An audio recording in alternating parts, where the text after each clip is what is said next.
for all of the information and logistics you've provided. Hello, everyone. My name is Amy Hawkins, and I work at EXWIC in Port Hueneme.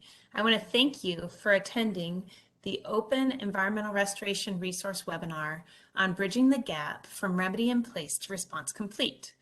As Mary mentioned, this will be a two-part webinar, with part one being strategies and requirements, and part two, which will be offered next month, focuses on practical examples for moderate and high complexity sites. As you will hear, we have a great example of a low complexity site for you today as well. Following the webinar, a link will be available to a short survey. Please fill out the survey as it is our main feedback mechanism and it should take less than 2 minutes to complete. Next slide, please, Mary. Before we begin, I want to emphasize this following important disclaimer. This seminar is intended to be informational and it doesn't indicate endorsement of a particular product or technology by the Department of Defense or by NAVFAC EXWIC. Although every attempt is made to provide the most accurate information, there is no guarantee that any technology or product will be suitable for your site. And as always, participation on the webinar is voluntary. Next slide, please. I'm pleased to bring you 3 speakers today. Russell Sarabian from EXWIC, Mike Singletary from NAVFAC Mike Singletary from NAVFAC Southeast, and Mike Gonzalez from NAVFAC Southwest. Russ Sarabian has over 36 years of experience in the environmental field and is currently the manager of NAVFAC EXWIC's Environmental Restoration Technology Transfer and Central Programs Branch. He has been with EXWIC for more than 2 years now, and prior to that, he worked in the private sector, where he gained experience in implementing various remedial technologies, remedial optimization, and program management. He has a BS in chemical engineering and an ME in environmental engineering and is a registered professional engineer in the state of New York. Mike Singletary is a senior engineer and technical manager in the Environmental Restoration Program at NAVFAC Southeast, where he provides expert advice and optimization support to remedial project managers, program managers, contractors, and environmental legal counsel on issues related to the ER cleanup program. Mike earned a bachelor's degree in civil engineering and a Master of Science degree in environmental engineering from Georgia Tech.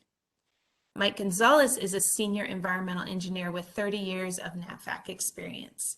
He has managed projects at many of the installations within the Southwest footprint. He's part of the coastal team working on projects at Naval Base Ventura County. At one point in his career, he says he was in the same cubicle for 10 years, but like many of us, he's currently working from his dining room table in Chula Vista now. Before our speakers begin, I would like to go to the next slide and say a few words about the webinar series. We have been providing this series since 2014, and we continue to be excited to see the enthusiasm and feedback received from the environmental restoration community so far. This webinar series is for RPMs, RTMs, contractors, and others who support the Department of the Navy Environmental Restoration Program. Our goal is that the series will provide a venue for two-way communication from both reaching out to and obtaining feedback from the community members. The emphasis of the webinar series are open sharing information and promoting innovations among the community members. These can be policies, guidance, tools, technologies, practices, initiatives, or lessons learned. Feedback from community members is key to sustain the series. We also need the community members to actively recommend topics and volunteer as presenters. Each topic should be relevant to the Environmental Restoration Program and should not contain marketing materials. Working with a champion, the community member will present the topic if it is selected. Today's webinar on Bridging the Gap from Remedy in Place to Response Complete is a very important topic for the Environmental Restoration Program, and it is part one, as I mentioned, of a two-part series. Achieving Response Complete has always been a major goal in the Environmental Restoration Program, and ensuring that more of our sites reach that goal is paramount in our program. And this is a message emphasized by headquarters and that you will hear throughout the program. So I'm going to go ahead and pass it off now to Russ Sarabian to talk about the definitions and requirements, And then we'll hear from our RTMs and RPMs, Mike Singletary and Mike Gonzalez, on implementing those strategies. Russ? Yes, thank you, Amy. And yeah, we're always very excited to have these webinars. And some of the other webinars we've had in the past have been focused on maybe a particular technology or one aspect of remediation. But this webinar is really more programmatic in nature, where the overall goal is to present a strategy for bridging the gap between remedy in place and response complete to help meet the RC milestones, the response complete milestone. This strategy was developed by the NAVFAC Optimization and Technology Innovation, or OTI, work group. This work group consists of members from each field engineering command, BRAC, and headquarters, and its mission is to promote innovative technologies and optimization strategies to achieve timely and cost-effective response actions that are also sustainable and, of course, protective. So the WIP-RC strategy is meant to serve as a roadmap to help RPMs in the planning process and in estimating the time needed to reach program goals. The strategy differs based on complexity of the site, and the more complex groundwater sites, the strategy may include the use of performance-based transitions. This concept will be discussed in a few minutes and then illustrated in case studies. Now, as Amy mentioned, this webinar is broken up into two parts. And in this first part, we'll be presenting some general concepts regarding the WIP-RC strategy, along with a case study of what might be considered a low complexity site.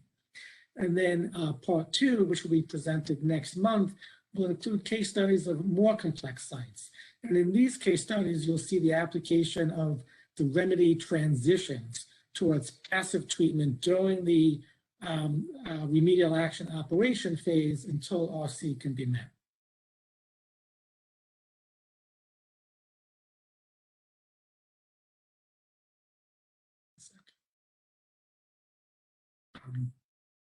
Okay, so here's an outline of part one. We'll start with a discussion of the Navy programmatic goals along with the WIP-RC strategy for low, medium, and high complexity sites. We'll then discuss the optimization policy and the various resources that are available to support optimization. We'll also introduce the Navy's optimization tracking tool that allows us to understand the benefits achieved from performing optimization at a programmatic level. And then we'll get into a case study where the response complete milestone was achieved. So I know this may be basic, but before going any further, I'd just like to review some definitions. A remedy in place, or WIP, is achieved when construction is complete and the remedy is operating as planned to meet remedial action objectives. For many of the complex sites, this may include having an active system that's up and running, and it may also include land use controls or LUCs in place, either permanently or temporarily, to achieve protectiveness until the cleanup goals are met. Achieving this milestone is documented in an interim remedial action completion report, or IRACO. Remedy in place is a Navy internal metric, so regulatory concurrence is not required. Response complete, or RC, is a key Navy program metric and something we track very closely and report up the chain of command. To achieve this metric, all remedial action objectives that were specified in the decision document, such as a record of decision, must be met. Once this is achieved, then remedial action operations is complete. Now, unlike the WIP, it is required to have regulatory concurrence that the cleanup goals have been met. This will be documented in a remedial action completion report, or RACO, and response complete is not achieved until we have regulatory concurrence. Now, achieving RC does not necessarily mean that you're done, because depending on the cleanup goals, land use controls may be needed to ensure protectiveness is maintained. If so, then you'll continue to incur costs to inspect and maintain the land use controls and for 5-year reviews. Now, the key difference between response complete and site closeout, or SC, is that for site closeout, the cleanup goal allows for unlimited use and unrestricted exposure, or UUUE. And in that case, land use controls are not required and no additional funding is needed. Now, similar to response complete, regulatory concurrence and a RAC are needed for a site closeout.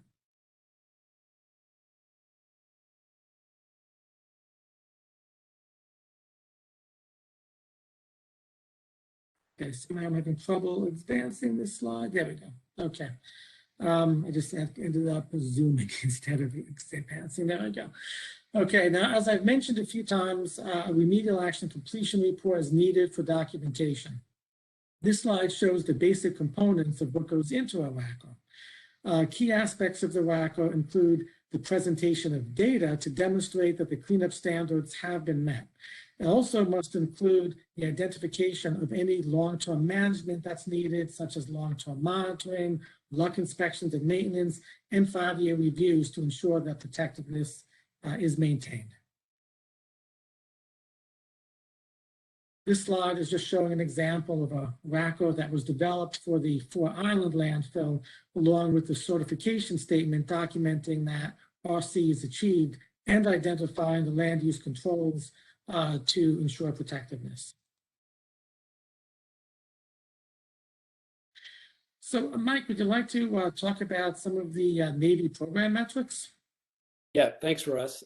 As we talked about at the beginning of the presentation, the Navy has established new RC metrics. Those were put in place back in May of this year. But just as a reminder, the original RC goal established by OSD was to achieve 95% response complete by the end of fiscal year 21. So we came relatively close to that goal. We were able to achieve RC at 83.6% of our sites. And that was similar to the other services, all kind of in that mid 80% range. And OSD hasn't established any goals beyond 21. So in order to keep the momentum and the focus on achieving as many response completes as we can, like I said, the Navy established some goals specific to Navy and Marine Corps sites for establishing RC, and they're shown here in this slide. And they range from 85% of sites achieving RC by the end of fiscal year 23, all the way up to the ultimate goal for the Navy now, which is 90% by the end of fiscal year 31. So that now is about 9 years where we want to try to focus on and develop a strategy on on being able to achieve as many RCs as we can.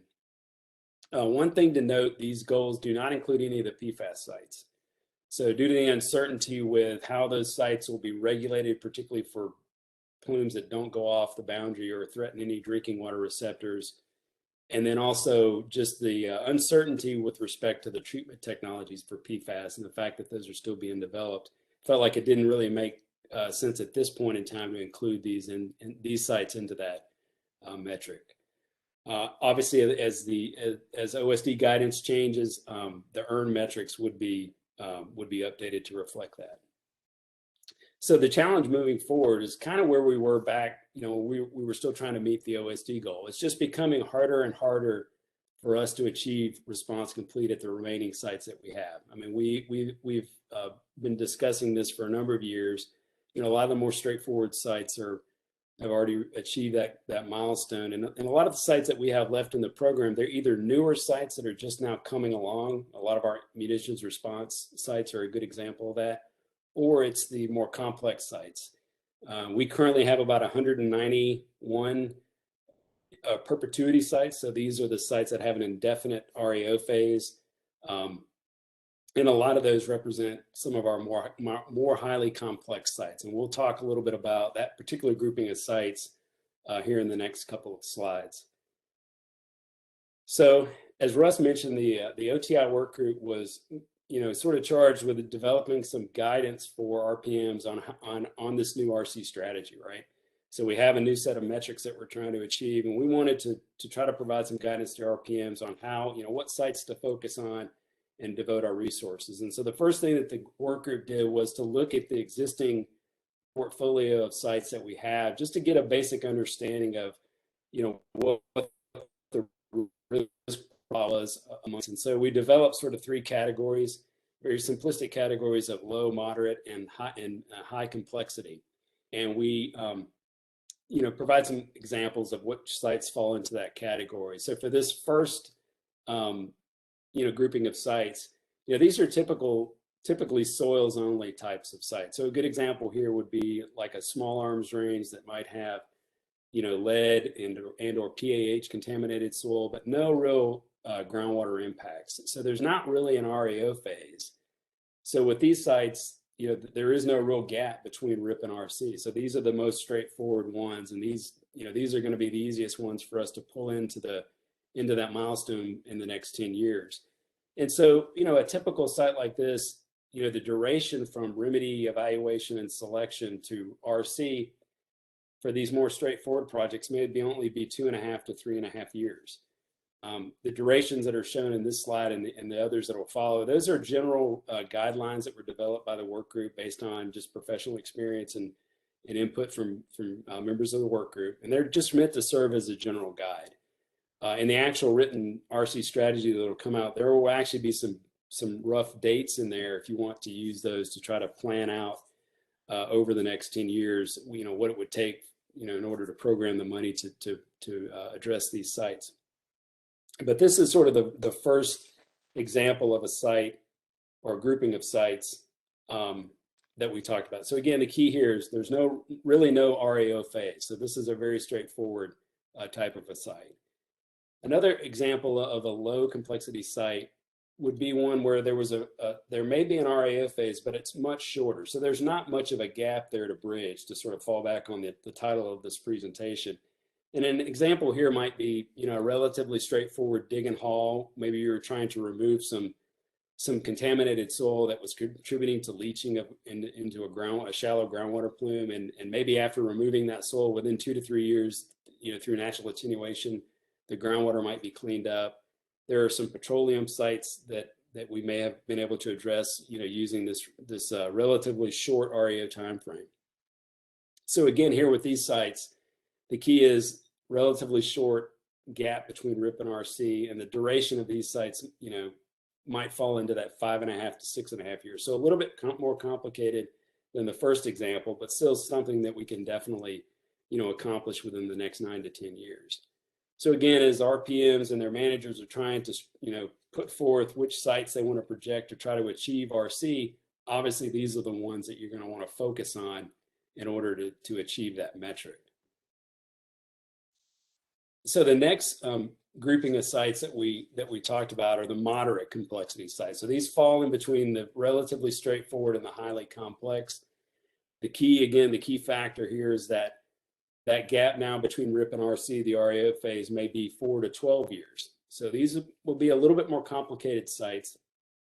There may involve some active treatment of a source zone, and that might be followed up by natural attenuation.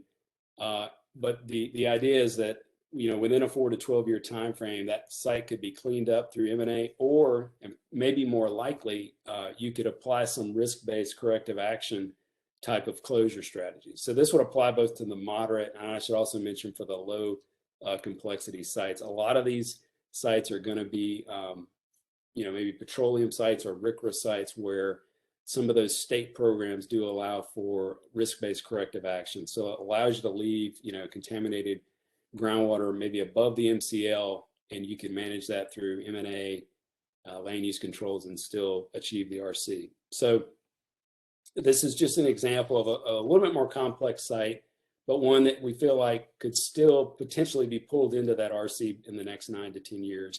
And there's actually, and I should caveat that by saying, obviously it's going to depend on where you are in this process too, from now until when we're trying to achieve RC. If you're still at the very beginning stages, there may not be enough time, but depending on where you are in terms of implementing the remedy, these are still types of sites that we could achieve RC.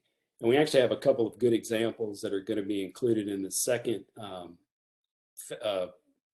phase of this webinar that will occur in December. There's 2 case studies that involve some moderate to high complexity sites that involve risk-based closure and other kinds of approaches to achieve RC. So, and then the last grouping of sites are the high complexity sites. And obviously for these sites, we're not necessarily going to meet the response complete objective. Because again, for a typical groundwater site, that basically means, you know, the most, I would say majority of the time, or most of the time, that, you know, that remedial action objective or the remediation goal is typically going to be either the MCL or some low, you know, risk-based number that might be pretty stringent to meet. So the idea here is that gap between RIP and RC here could span decades, right? And we don't want to, you know, manage the site through active remediation for decades. It's just not cost effective to do that. So for these particular sites, this RC transition becomes key in trying to bridge that gap. And that we've, you know, introduced this concept in the past, but it's basically an interim optimization step where we use a series of performance-based goals that center around when to transition away from active remediation to something more passive, like monitored natural attenuation. And as we implement more and more of these projects, the extent to which we can incorporate this into the remedial design and the design documents is only going to help us in managing these sites that have a really long REO phase. But examples of that transition point might be based on you know, meeting a certain mass removal rate or mass flux reduction rate. It might be just when the active system reaches an asymptote in terms of either mass removal or concentrations. And at that point, it makes sense to transition to natural attenuation.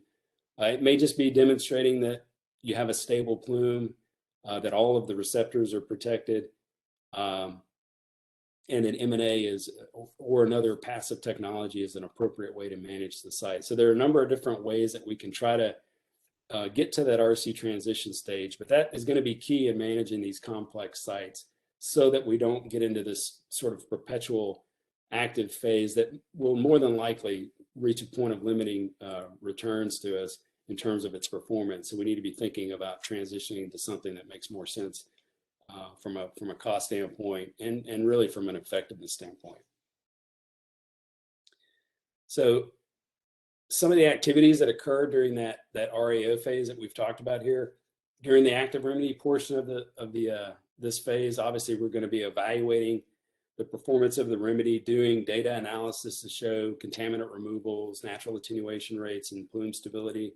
We still want to do, you know, our optimization, whether it be routine optimization as part of the normal process, or bringing in a third party to look at and serve as a fresh set of eyes to make sure that the remedy is performing as successfully as it can. But when it gets to that point where it appears that the active portion of the response is kind of reached a point of limiting returns, we're not seeing any more you know, mass removal in terms of the costs that are going in. At that point in time is when we need to start thinking about transitioning to some other, you know, preferably lower O&M type of a remedy, a passive remedy. And obviously, when we make these decisions, we're going to do them in the normal, you know, regulatory partnering environment that we operate in, and, you know, receiving our buy-in and input from stakeholders and reaching a consensus decision. And then this RC transition optimization step is an important one. So the new norm module is going to include a function where we'll be able to you know, document this in norm, and we'll be able to track these kinds of optimization steps throughout all the sites in the Navy. So it'll be another important, not an official milestone, but it will be an important optimization step for these complex sites. And then as we enter into that more passive phase of the remedy, you know, we're going to continue to monitor the plume and take advantage of any advancements in technology that might come along. I mean, these may run, you know, for decades, but if they're through research and development or new technologies that might be applicable, you know, we still want to be able to apply them on the site. So in an adaptive type of a framework, we'll continue to look at ways to improve on the performance of the remedy and do those as they're necessary. And then we'll also continue to monitor the site and do our normal optimization of the LTM program, because again, those costs can really build up over time. So we want to ensure that we're staying on top of optimizing sampling frequency, locations, COCs, and we'll do that within our periodic monitoring reports as well as the 5-year review. And that'll be done until the RC milestones met. So finally, just to conclude my portion of this. This is a chart kind of with the different milestones that we've talked about, as well as this RC transition step, and just some of the criteria and cost implications that are associated with each one of these. So when we think about remedy protectiveness, obviously, the remedy will be protected once it's constructed and is operating as it was designed. So remedy protectiveness is inherent in all of these different steps along the way. But then once we achieve the cleanup objectives, that signifies that we've met response complete requirements. And then once we've achieved, as Russ mentioned earlier, UUUE or unrestricted, unlimited use, unrestricted exposure, that's when we would meet the SC metric. So in terms of cost, if you think about it, if you've looked at norm profiles for sites, you know in phase 6 that oftentimes the initial cost in building the system, the capital cost, as well as the first several years of operating it are where we see the majority of the cost for these types of systems. And then those will go down significantly as you advance into the response complete, LT, long-term management phase, and ultimately to site closeout. So the key point here is that, obviously accelerating through these phases is going to reduce our cost to complete, as well as help us in meeting our overall program goals. So with that, I'll turn it back over to Russ. He's going to talk about some of the optimization policy and tools that are available to help RPMs to meet this new RC strategy. Yeah, thanks, Mike.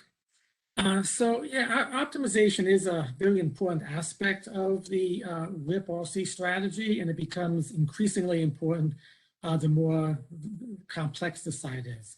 So the Navy's optimization policy, it came out in 2012.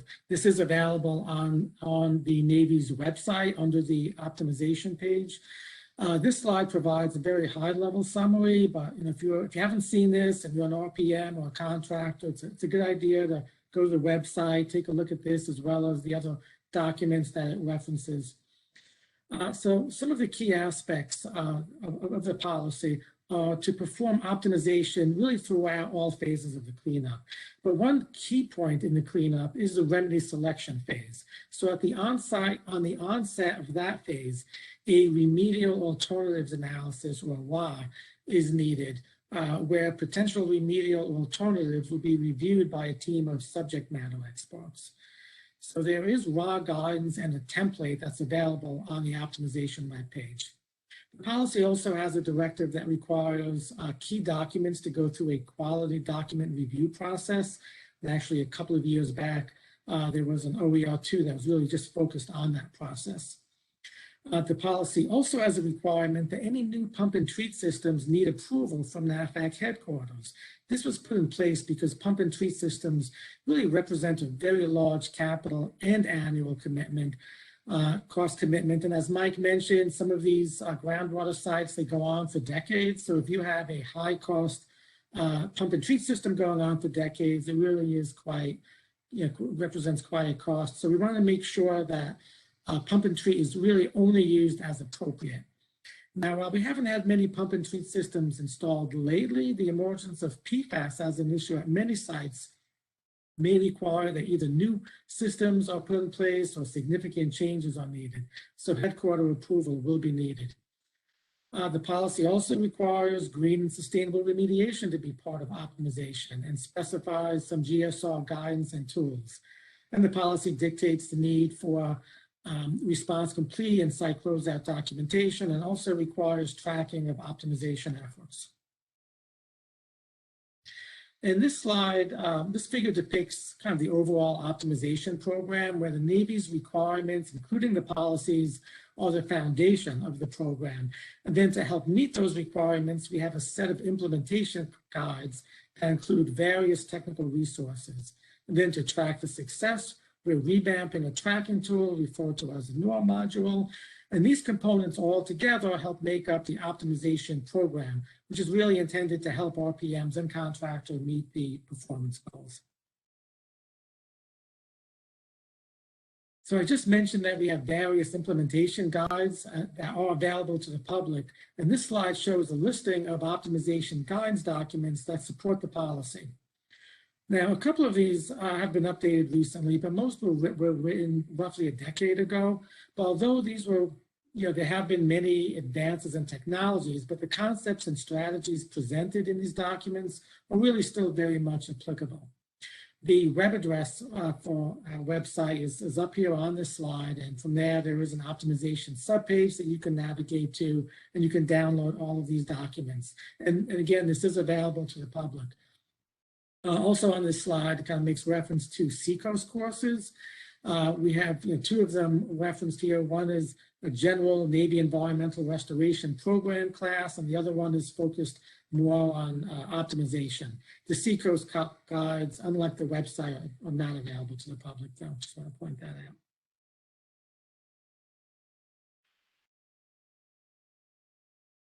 out. And then there's some additional optimization related documents also on our website. The first grouping are long-term monitoring documents. And the objective of long-term monitoring optimization is not just to reduce the cost, but also to make sure that you're collecting the right data to both optimize your remedial actions, as well as to be able to demonstrate that you have met either the remedial action objectives or some other performance criteria that demonstrates protectiveness and allows you to switch to a passive remedy.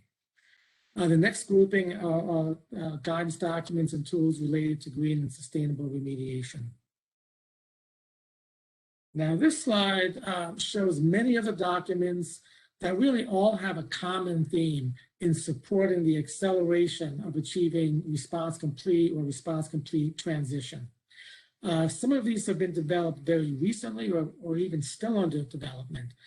The first three that are in red font demonstrate the use of innovative approaches and strategies to achieve response complete or response complete transition, and include numerous case studies where these approaches were successfully implemented. The fourth one that's in green font is a work in progress. It won't be available for a little while, but I wanted to point it out because this one is focused on optimizing a variety of commonly used remedial technologies and making adjustments or modifications to these systems not only reduce costs, but also enhance effectiveness, which will shorten the time needed to reach either the cleanup levels or these interim performance objectives to allow transition to a passive remedy. The remaining resources in blue font provide guidance to help evaluate and monitor natural attenuation. So these M&A resources discuss the use of a variety of advanced tools that allow you to evaluate both biotic and abiotic pathways. And together, these resources really serve as a toolkit to help support the acceleration to either response complete or response complete transition. I've been talking a lot about the need to accelerate to transition to passive remedies for these, especially for these complex sites. And this graphic is actually right out of the exit strategy section of the Navy Environmental Restoration Program Manual. And this figure demonstrates the economic benefit of transitioning to passive remedies at the optimum time. In this figure, both the green and the blue curve include a transition to a less costly remedy. But for the blue curve, the transition takes place at the optimum time, resulting in a reduction of the cost to complete. The key to achieving this benefit is really to plan out your remedy and include some performance criteria up front. Mike, just a few minutes ago, he gave you a few examples of different types of performance criteria that you can use to trigger the transition. And if you reach this transition faster, you'll optimize your whole response action. And basically the tools I showed you on the previous slide, really all together, really can help you to reach that trigger point sooner.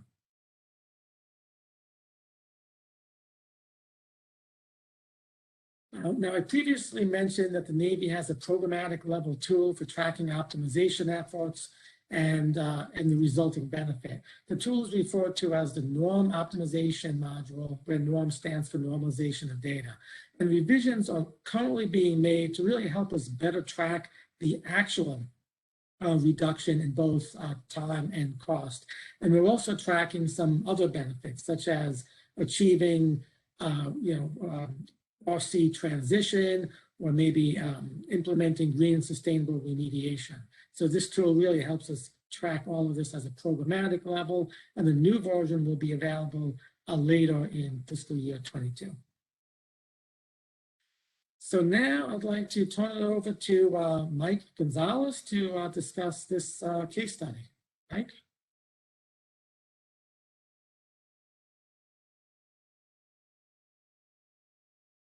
I didn't name these sites, so this whole IR Site 5 is the old Area 6 shops. That was confusing. I would have made it much simpler than that. So the site that I initially got called in and we were about what we thought was a complex site, and after talking with these experts here on the working group, they go, "Why don't you do a simple?" I go, for those of you that can see the screen, that's kind of an aerial photograph of Naval Base, Ventura County, Point Magoo, and the IR site. In the southern edge of the base, it's right along the Pacific coast. And if you notice, it's right up along the Pacific Ocean, and then there's a huge lagoon, and you can see the water arm of the lagoon right up to the north of it. So that's kind of where it's situated on kind of a sandbar, and so it's there. And the background of the base is it was post World War II, and everything was kind of like built up out of the lagoon. So this whole area was kind of a low-lying marsh area. So the leader line on where it says IRP Site 5 and there's a leader line, right there is where the plating waste pits were located. So there was two not overly large, two backyard pool-sized plating waste pits that we dumped about 1 million gallons of plating waste that ran out of spec or was no longer needed from all the industrial activities. So that's one key aspect of it. And if you could see up on the northeast corner how there's the Cayugas Creek comes running into the base. So we're at the bottom of Watershed. There's 323 square miles of watershed above us. And there's all kinds of pesticides, legacy pesticides, pHs, metals, and things that roll into our Magoo Lagoon. So and this is just, it tells you what we're going to go through, the site descriptions, the REOs, and things like that. So the next slide gives you a little bit on the site description.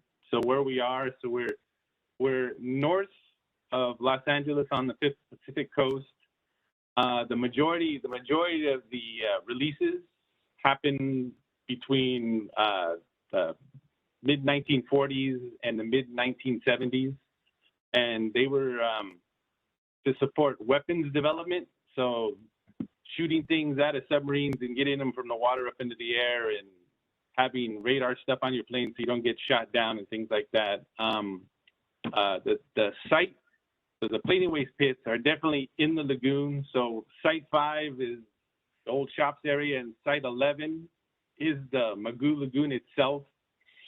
So they're kind of tied together in like the approach that we're going to take. So the one thing I wanted to point out that we had a lot of a high concentration of metals in the sediment. So the one good thing about the Magoo Lagoon and the environment is if you release something, even if you release 1 million gallons of something, it doesn't transport that far away from the release site. So it's kind of a organic, mucky kind of sediment that we have.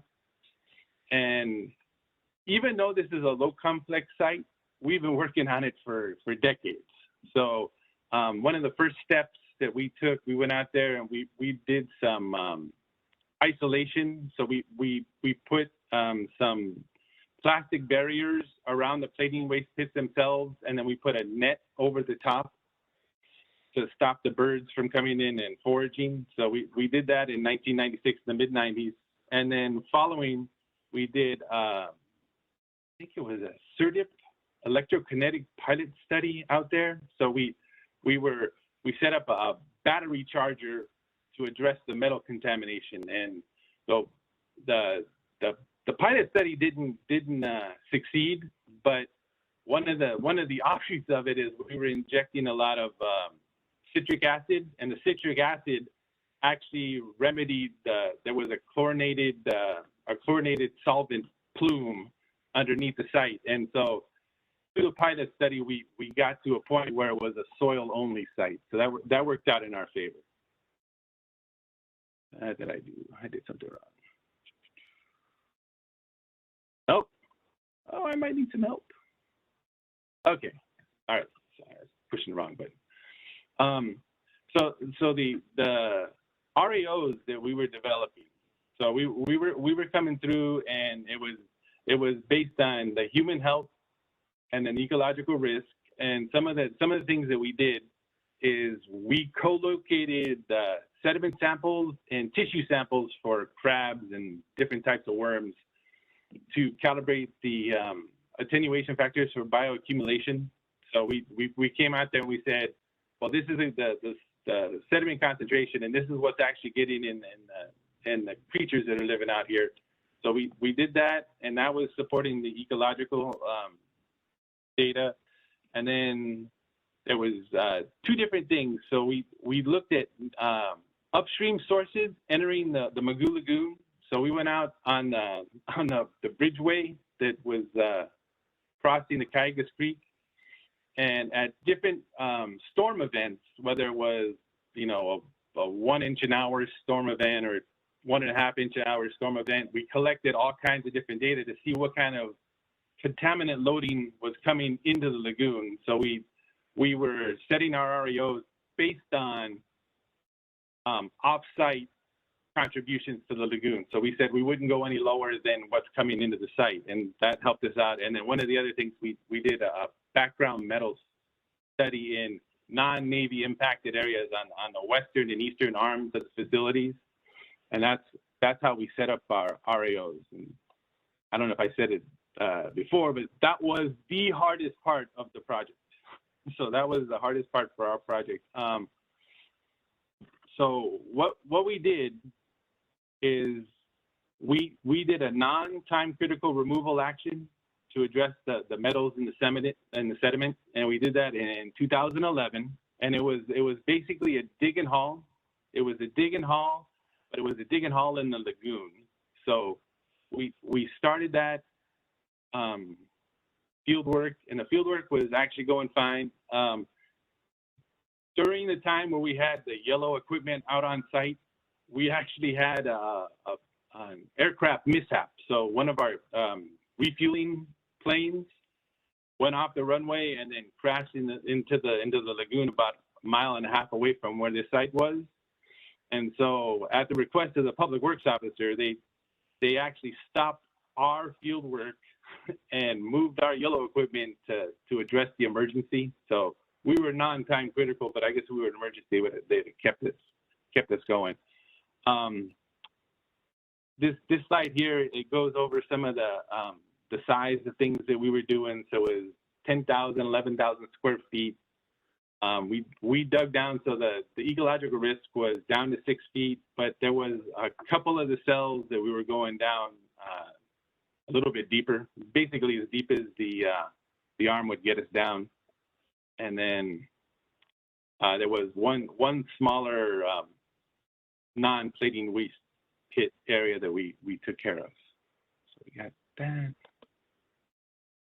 For the remedy construction, so it was a very simple dig and haul, except for the fact that we were in the lagoon.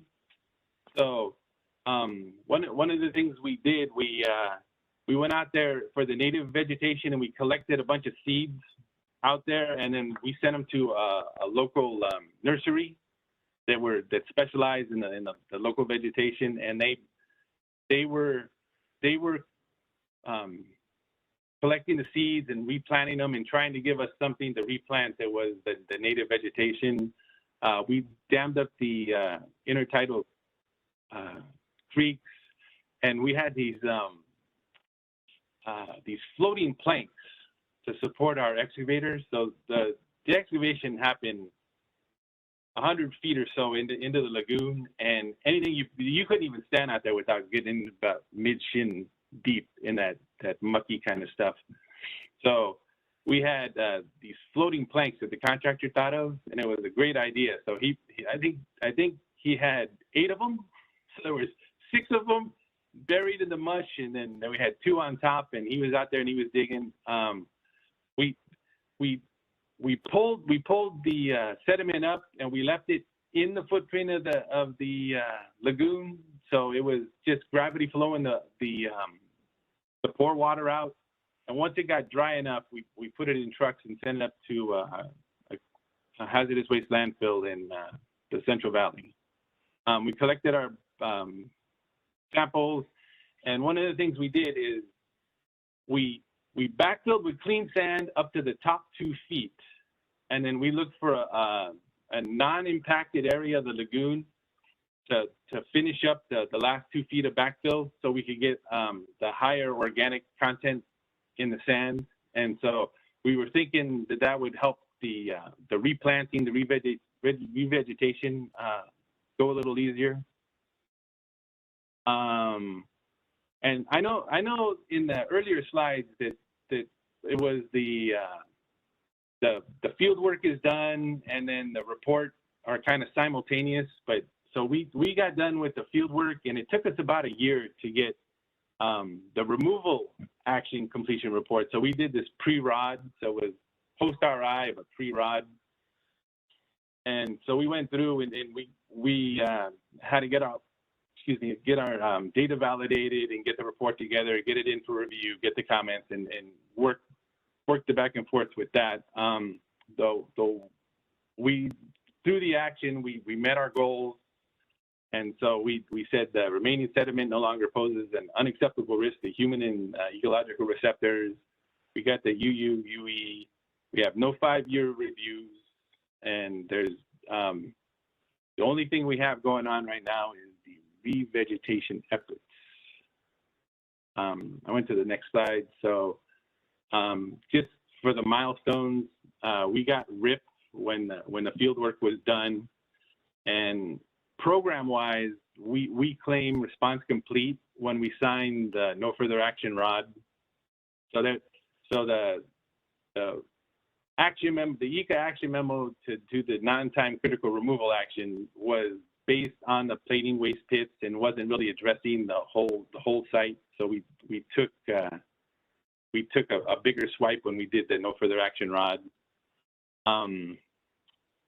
The one thing I'll point out, and when we did a draft of this, I got good comments. The NBVC team, that we take about 4 years to cycle through a ROD, even when there's not very many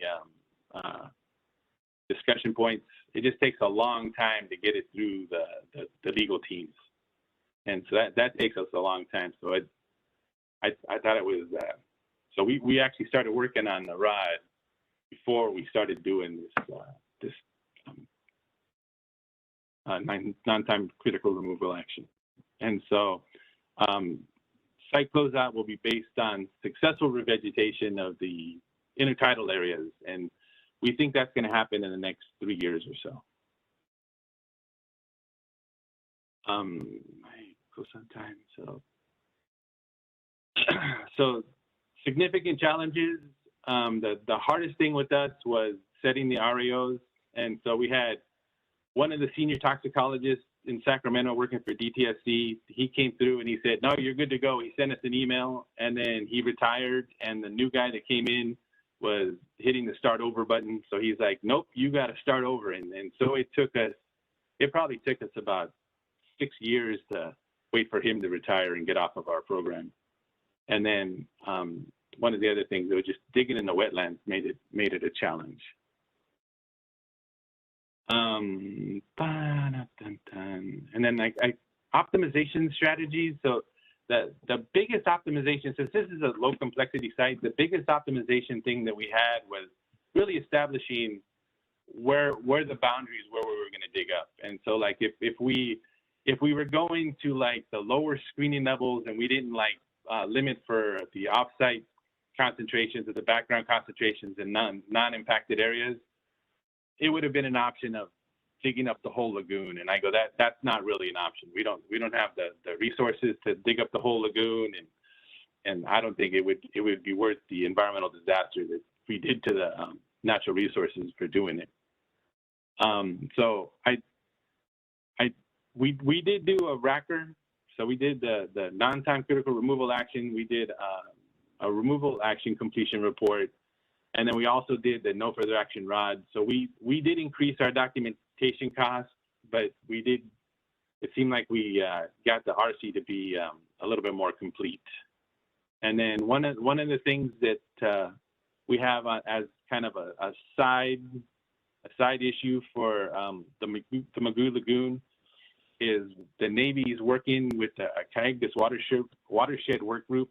And so we're working with them to like help stop the residual contamination that's in the watershed moving down towards the lagoon. So they're doing a lot of good things, and there's a lot of sampling that's happening, and so our lagoon is depositional, and we are watching it go away. And then the current status, so the upland areas we got pretty easy. So in 6 years we got 86% vegetative cover, and in the intertidal area we're about 68%. But we are on the upward slope on it now. So with it, once you get some seedlings in there and some vegetation, that the additional vegetation comes pretty fast. So I think I'm getting close. And then it's got my point of contact. Now there might be some of the people that have worked with me on the call. So there has been a lot of RPMs that have rotated on to Ventura that have helped out a lot. So I appreciate it, and that's all I have. So I think that the next slide Russell's going to do. Yeah, thanks, Mike, for that great case study. Appreciate that. And just before we get into answering some questions, just wanted to provide a quick summary of part one. So in this presentation, we first presented the Navy's new metrics for response complete, and these take us out to 2031. And we also, a strategy for meeting the RC milestone has been developed for different levels of site complexity. And the emphasis is really on the more complex sites where in some cases, the concept of response complete transition is important to help reduce life cycle cost until the RC metric can be met. And then we discussed how to support the meeting the program goals. The Navy developed an optimization policy and many guidance documents and other technical resources to support optimization. And in addition, we are revising a programmatic level optimization tracking tool that will be available later in FY22. And then, Mike just gave us a case study of what might be considered a low complexity site, although maybe I should say relatively low complexity site, because we could see that even with that site, even with excavation, there can still be many challenges that you're facing before you can achieve RC. So this really shows how implementing optimization strategies is really important for all sites. And in this site, the implementation of a non-time critical removal action helped accelerate achieving RC. And ultimately, the remedial actions allow the site to be returned to a biologically diverse wetland habitat. So with that, Amy, do we have some questions and some, I guess it looks like we have a few minutes here. Yeah, we sure do. We have a number of questions, so we'll do as many as we're able to get to. I'd like to start with one that was actually, Russ, for your part of the presentation. You had mentioned quite a few resources, some of which are still in press. How is the word going to be gotten out when those are available?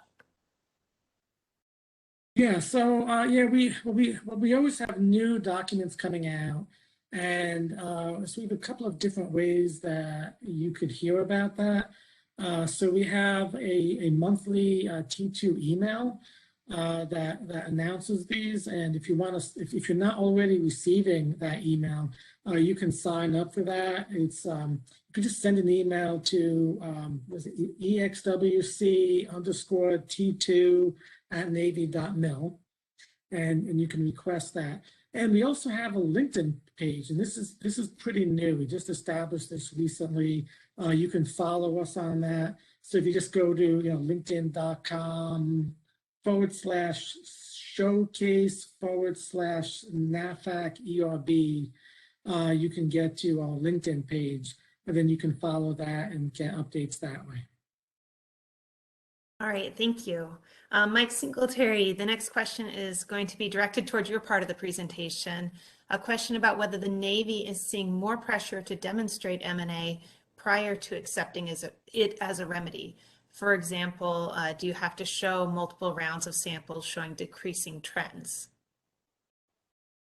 Yes.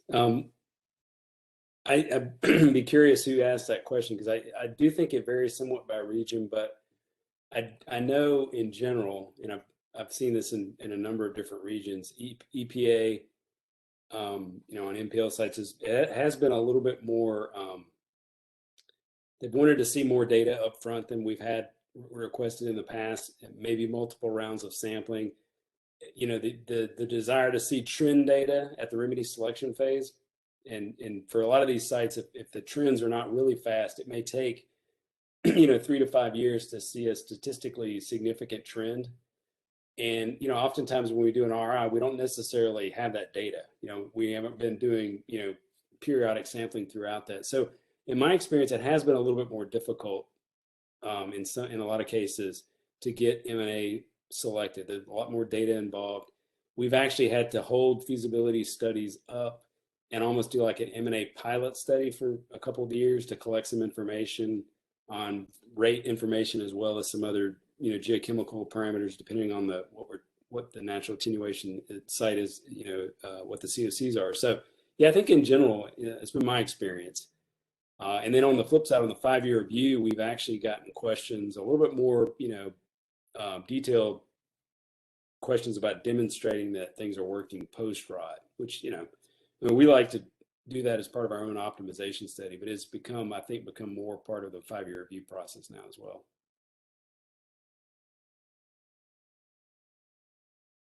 All right, thanks, Mike. Mike Gonzalez, we have a couple of case study related questions, so you are up next. The first one is, can you explain what you said about the increased documentation costs related to doing both the non-time critical removal action and NFA rod, that portion of slide 35?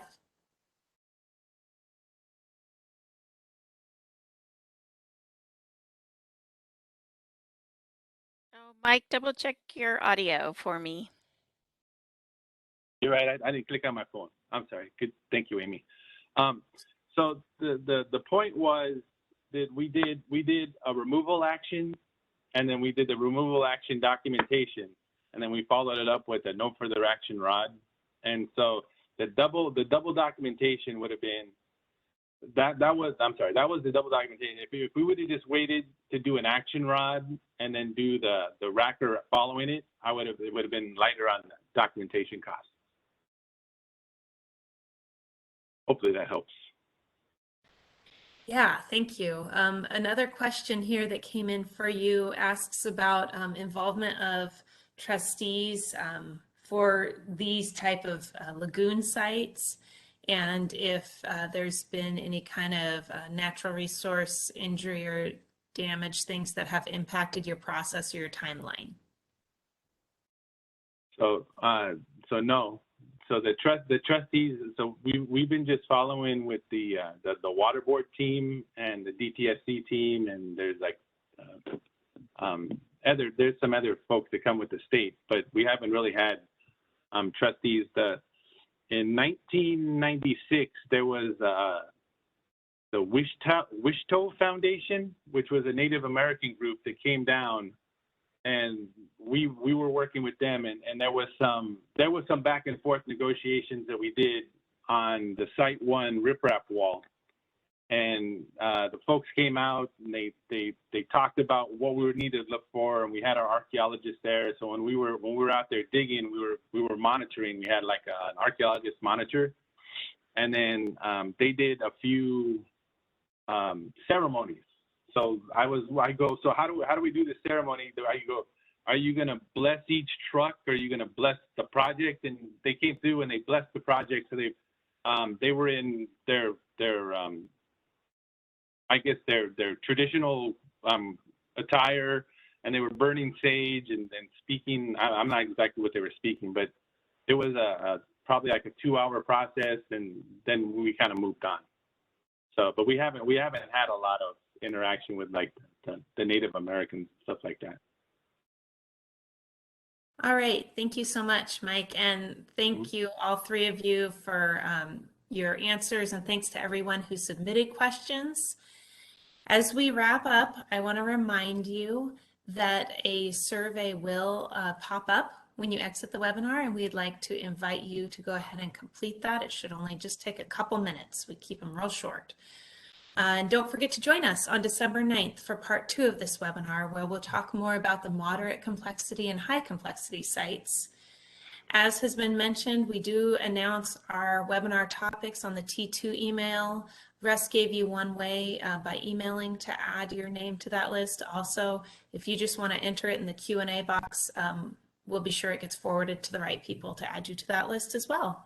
So I want to thank you all again for attending this OER2 webinar, and we look forward to having you back next time.